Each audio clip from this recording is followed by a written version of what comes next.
할렐루야. 3월 22일 금요일 아침 기도를 시작하도록 하겠습니다. 다 함께 사도신경으로 신앙 고백 하시겠습니다. 나는 전능하신 아버지 하나님 천지 창조주를 믿습니다. 나는 그의 유일하신 아들 우리 주 예수 그리스도를 믿습니다. 그는 성령으로 잉태되어 동정녀 마리아에게서 나시고 본디오 빌라도에게 고난을 받아 십자가에 못 박혀 죽으시고 장사된 지 사흘 만에 죽은 자 가운데서 다시 살아나셨으며 하늘에 오르시어 전능하신 아버지 하나님 우편에 앉아 계시다가 거기로부터 살아있는 자와 죽은 자를 심판하러 오십니다. 나는 성령을 믿으며 거룩한 공교회와 성도의 교제와 죄를 용서받는 것과 몸의 부활과 영생을 믿습니다. 아멘. 오늘 우리 주신 하나님 말씀 요한복음 14장 15절에서 21절의 말씀입니다. 요한복음 14장 15절에서 21절의 말씀 한 절씩 나누어서 말씀 교독하시고 마지막 21절 말씀 한 목소리로 함께 봉독합니다. 너희가 나를 사랑하면 나의 계명을 지키리라. 내가 아버지께 구하겠으니 그가 또 다른 보혜사를 너희에게 주사 영원토록 너희와 함께 있게 하리니 그는 진리의 영이라. 세상은 능히 그를 받지 못하나니 이는 그를 보지도 못하고 알지도 못함이라. 그러나 너희는 그를 아나니 그는 너희와 함께 거하시며 또 너희 속에 계시겠음이라. 내가 너희를 고아와 같이 버려두지 아니하고 너희에게로 오리라.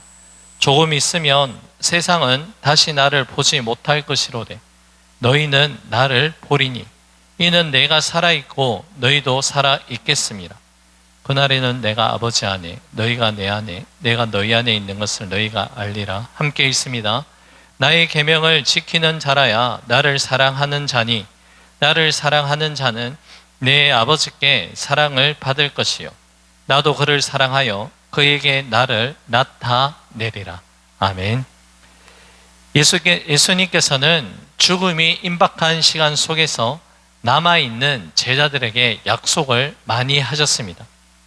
그것은 장차 일어날 일들을 믿게 하기 위해서기도 하며 동시에 영적으로나 육적으로나 흔들리고 있는 제자들을 안심시키기 위한 그 목적도 담겨져 있습니다. 약속은 누구와 하느냐에 따라 강한 신뢰감을 가지게 되기도 하고 아니면 가벼운 에피소드로 끝이 나기도 합니다. 약속의 경중은 상대방에 대한 신뢰감의 무게와 비례합니다. 예수님께서 사랑하시는 제자들을 끝까지 사랑하시는 방식이 바로 이 약속입니다. 3년이라는 공생의 기간 동안 제자들이 예수님에 대한 강한 믿음이 쌓이는 그 시간이기도 합니다.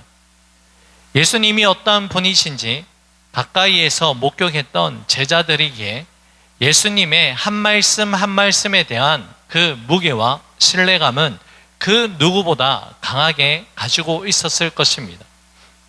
믿는 자든지 믿지 아니하던 자든지 예수님의 말씀은 이전에 단 한 번도 경험하지 못한 하늘의 권세와 권위를 느끼기에 참으로 충분하였습니다.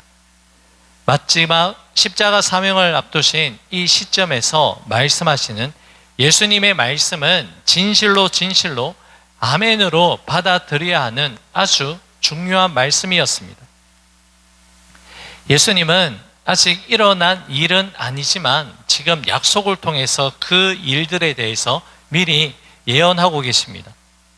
이 약속은 제자들의 믿음이 흔들릴 때에 이 약속을 붙잡고 견디기 위한 일종의 영적 안전장치이기도 하고 고난 앞에서도 결단코 굴복당하지 않을 견고한 요새가 되어줄 것입니다. 자, 오늘 본문에서 예수님께서는 제자들이 전혀 예상하지 못한 새로운 영적 질서가 세워질 것에 대한 말씀을 하십니다. 그것은 바로 예수님과 제자들 사이에 이전에 없었던 경험하지 못하였던 새로운 존재 방식으로 오시고 함께 하실 보혜사 성령님에 대한 그 예언의 말씀입니다. 자, 결론적으로 말씀드리면 예수님께서 세상 끝날까지 함께 하시겠다는 것을 어떻게 실현하는지에 대한 그 말씀이라는 것이죠. 예수님의 몸은 비록 떠날지라도 새로운 방식으로 제자들과 믿는 자들과 함께 하겠다라는 놀라운 소식이었습니다. 16절, 17절 말씀 읽어드립니다. 내가 아버지께 구하겠으니 그가 또 다른 보혜사를 너희에게 주사 영원토록 너희와 함께 있게 하리니 그는 진리의 영이라. 세상은 능히 그를 받지 못하나니 이는 그를 보지도 못하고 알지도 못함이라. 그러나 너희는 그를 아나니 그는 너희와 함께 거하시며 또 너희 속에 계시겠음이라. 아멘. 또 다른 보혜사를 보내시는데 그분은 영원토록 너희와 함께 하겠다라는 이 놀라운 약속을 예수님이 하고 계십니다. 예수님의 육체적인 존재는 사라질지 모르지만 그분의 영이 우리 안에 함께 하시겠다라는 그러한 말씀입니다. 제자들이 예수님을 따라다녀야 했던 2차원적인 그러한 동행이 아니라 그분이 가시면 하나님의 영이 우리 안에 내주하시고 정착하셔서 그분이 나와 떨어지지 아니하는 영원한 그러한 동행의 관계를 말씀하고 계십니다. 우리가 이제 어디를 가든지 무엇을 하든지 그분과 나와 떨어지지 않는 관계로 영적으로 더욱더 밀착된 또 하나의 보혜사 성령을 우리에게 보내주시겠다라는 그러한 말씀입니다. 그분은 다른 말로 진리의 영으로 우리에게 말씀하십니다.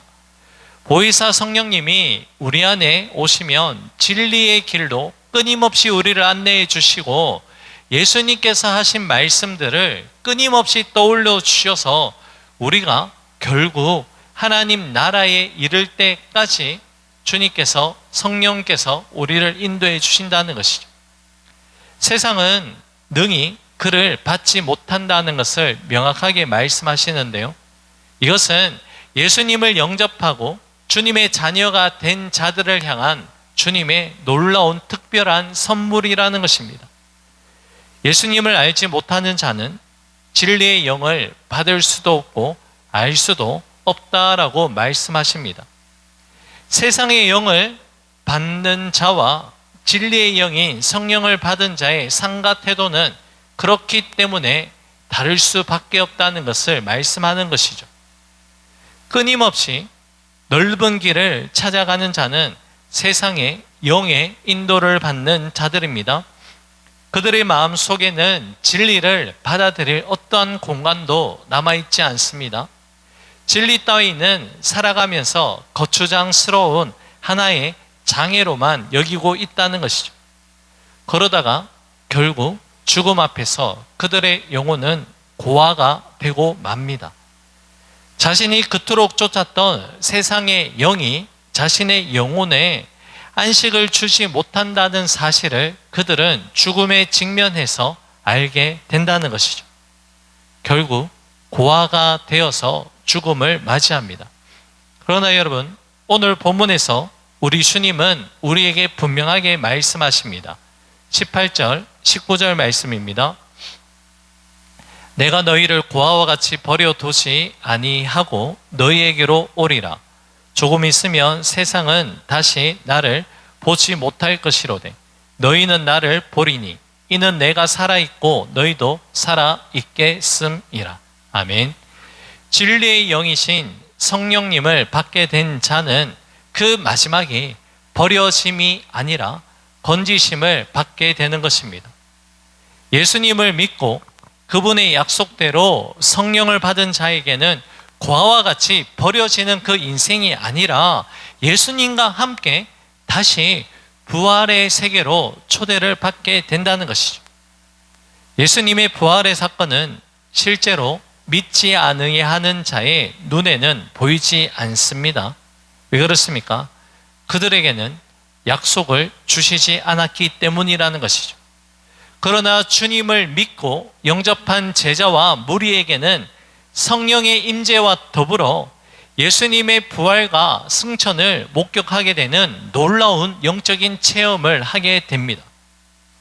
보혜사 성령님을 우리에게 그렇다면 보내주신 가장 큰 이유는 무엇일까요? 바로 구원입니다.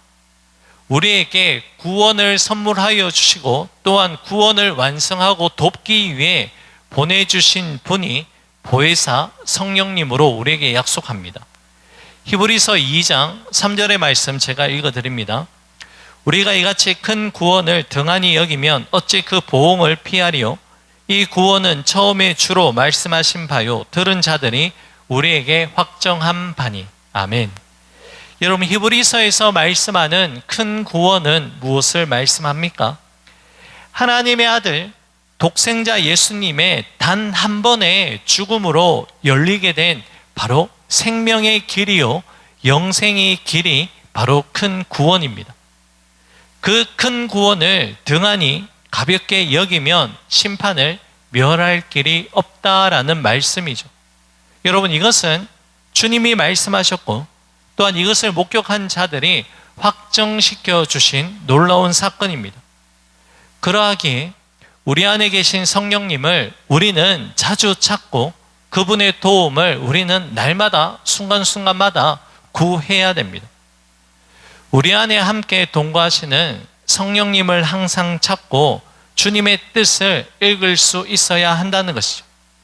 그것이 우리가 큰 구원으로 나아가는 가장 유일한 방법이 됩니다. 본문 21절 말씀입니다. 나의 계명을 지키는 자라야 나를 사랑하는 자니 나를 사랑하는 자는 내 아버지께 사랑을 받을 것이요 나도 그를 사랑하여 그에게 나를 나타내리라. 아멘.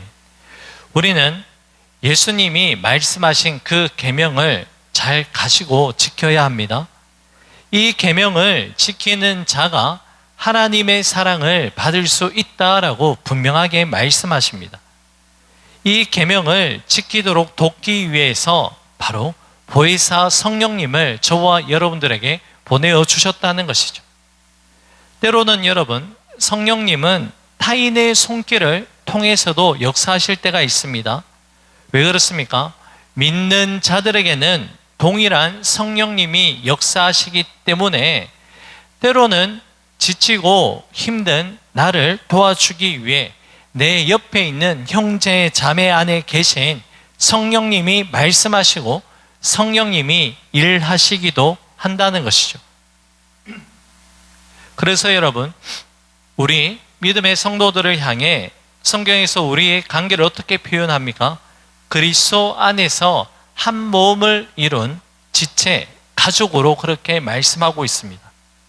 그래서 우리는 때로는 힘들고 어려운 일을 당할 때에 내 옆에 그 지체 안에 계신 성령님을 통해 위로받기도 하고 말씀을 받기도 하며 또한 우리 안에 계신 성령님으로 말미암아 옆에 있는 지체에게 위로와 격려를 할 수 있는 힘을 발견하게 되는 것이죠.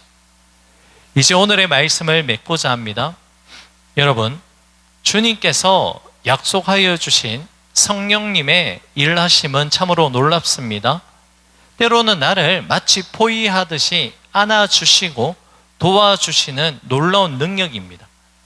오늘을 살아가는 동안 우리는 세상의 영을 받은 자들 가운데 잠식 당하지 아니하고 진리의 영이신 성령님의 도우심을 간절히 구하며 성령의 능력으로 말미암아 승리의 발걸음을 옮겨 나갈 수 있는 우리 모두가 될 수 있기를 주님의 이름으로 간절히 축복합니다. 기도하겠습니다. 고맙고 감사하신 사랑의 주님, 진리의 영이신 성령님의 도우심을 따라서 오늘 이 하루도 믿음 안에서 승리할 수 있는 우리 모두가 될 수 있도록 역사하여 주시옵소서. 하나님, 성령으로 충만하여 말씀을 더욱더 가까이 하고 주의 말씀을 가지고 지킴으로 말미암아 하나님을 더욱더 사랑할 수 있는 우리의 삶이 될 수 있도록 역사하여 주옵소서. 모든 것 주님께 감사드리며 예수님 이름으로 기도 올려 드립니다. 아멘. 하늘에 계신 우리 아버지, 아버지의 이름을 거룩하게 하시며 아버지의 나라가 오게 하시며 아버지의 뜻이 하늘에서와 같이 땅에서도 이루어지게 하소서. 오늘 우리에게 일용할 양식을 주시고 우리가 우리에게 잘못한 사람을 용서하여 준 것 같이 우리 죄를 용서하여 주시고 우리를 시험에 빠지지 않게 하시고 악에서 구하소서. 나라와 권능과 영광이 영원히 아버지의 것입니다. 아멘. 개인적으로 기도하는 시간을 가집니다.